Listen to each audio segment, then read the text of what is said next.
5 أسهم بس ممكن يغيروا حياتك. هكلمك عن 5 أسهم لو استثمرت فيهم كلهم في وقت واحد، نفترض مثلا سنة 2010، وحطيت في كل واحد فيهم $1000 اللي كانوا بيساووا وقتها 5000 جنيه كل سهم، أو حوالي 3600 درهم، يعني مجموع $5000 أو 25000 جنيه.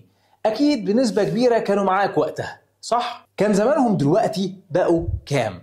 أول سهم $1000 كان زمانهم بقوا $8500. تاني سهم كان هيبقى معاك $32000. تالت سهم كان هيبقى معاك $19500.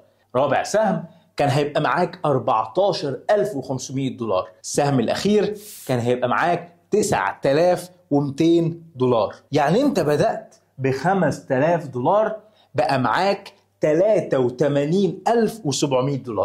حوالي 16 ضعف أو أكتر. وبالجنيه كان معاك 25000 جنيه، بقوا دلوقتي 4 مليون جنيه، يعني تقريبا أكتر من 160 ضعف. هات لي أي استثمار يعمل لك الأرباح دي. طب يا ترى إيه هي الأسهم؟ أول سهم هو أبل، تاني سهم انفيديا، تالت سهم أمازون، رابع سهم تسلا، خامس سهم فيسبوك أو ميتا.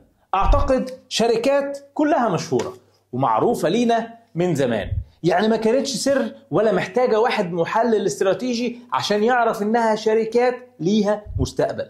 وصدقني لو بدأت دلوقتي هتشكر نفسك قدام. وما تقوليش أنا لسه هستنى 15 سنة، لأن أنت هتستنى أكتر لو ما بدأتش. فرصتك تبدأ دلوقتي.